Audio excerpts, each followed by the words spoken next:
Hi friends, welcome to my channel. ఈరోజు chicken curry ఎలా చేయాలో చూద్దాం. కార్తీక మాసం అయిపోయింది కదండి, ఫస్ట్ సారి చికెన్ తెచ్చుకుందాం. ఇదిగోండి, అరకేజీ చికెన్ తీసుకుందాం. శుభ్రంగా కడిగేసి పక్కన పెట్టాను.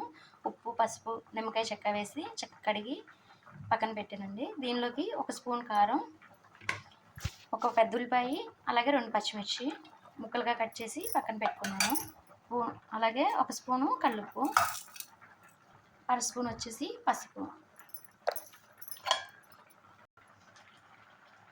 ఇదిగోండి, ఈ స్పూన్స్ తోటి 2 స్పూన్స్ ఆయిల్ వేసాను. ఇదిగోండి, ఈ స్పూన్ తోటి 2 స్పూన్స్ అల్లం చిన్నులపాయ పేస్ట్ అండి. 2 స్పూన్స్ అల్లం చిన్నులపాయ పేస్ట్ వేసాను. దీన్ని చక్కగా కలుపుకుందామండి. ఇప్పుడు ఈ విధంగా అన్నీ వేసుకున్నాక చక్కగా కలిపేసి ఒక 5 మినిట్స్ పక్కన పెట్టి ఆ తర్వాత స్టవ్ ఆన్ చేసుకుందాం. ఇలా కలిపాక దీనిలోకి ఇంకో 1/2 స్పూన్ కారం యాడ్ చేస్తున్నాను. ఈ విధంగా కలిపేసుకున్నాక దీనిలోకి ఒక 1/2 స్పూను పెరుగు అయితే తీసుకుంటున్నానండి.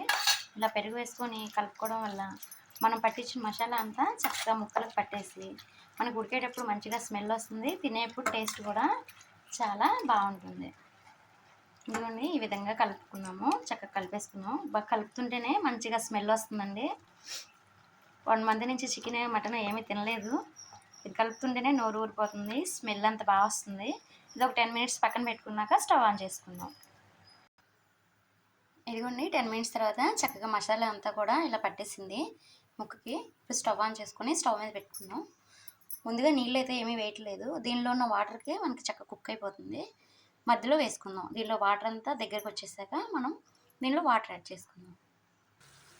ఇదిగోండి, చూసారుగా, దీనిలో వాటర్ అంతా ఈ విధంగా పైకి వచ్చి చక్కగా ఉడికిపోతుంది. దీనిలో వాటర్ అంతా కుక్ అయిందాక ఇలా కలుపుతూ ఉడికించుకుందాం. ఇదిగోండి, దగ్గర పడింది దీనిలో వాటర్ అంతా. ఈ వాటర్ అంతా ఇంకా దగ్గర పడ్డాక మనం కొంచెం వాటర్ యాడ్ చేసుకుందాం. ఆల్మోస్ట్ ఈ వాటర్కి చక్కగా కుక్ అయిపోతుంది. ఈ విధంగా కుక్ అవుతుంది. దీనిలోకి నేను 1 గ్లాస్ వాటర్ యాడ్ చేశాను ఫ్రెండ్స్.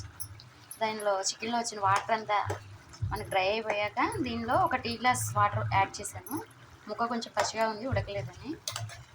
ఇది ఒక 5 మినిట్స్ ఆగాక ఆల్మోస్ట్ దగ్గర పడిపోయింది, ఉడికిపోవచ్చు. ఇంకో 5 మినిట్స్ ఆగితే చక్కగా కుక్ అయిపోతుంది. ఇదిగోండి, చక్కగా ఈ విధంగా కుక్ అయిపోయింది, దగ్గర పడిపోయింది. ముక్క కూడా చక్కగా ఉడికిపోయింది. ఇలా అయిపోయాక గరం మసాలా ఒక 2 స్పూన్స్ గరం మసాలా వేస్తున్నాను. 2 స్పూన్స్ గరం మసాలా వేసాను. ఒకసారి కలిపేసి స్టవ్ ఆఫ్ చేసుకుందాం. చక్కగా కలిసిపోయింది. ఇప్పుడు మనం ముందుగా కట్ చేసి పక్కన పెట్టుకున్నాం కొత్తిమీర తరుగు వేస్తున్నాను.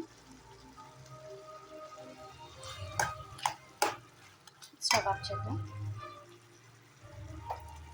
ఇదిగోండి ఫ్రెండ్స్, ఇంతే మనకి చికెన్ కర్రీ రెడీ అయిపోయింది. అంతే ఫ్రెండ్స్, చికెన్ కర్రీ. ఈ వీడియో మీకు కానీ నచ్చినట్లయితే ఈ వీడియోకి ఒక లైక్ చేయండి. కొత్తగా నా ఛానల్ని చూస్తున్నట్లయితే సబ్స్క్రైబ్ చేసుకోండి. Thank you to all.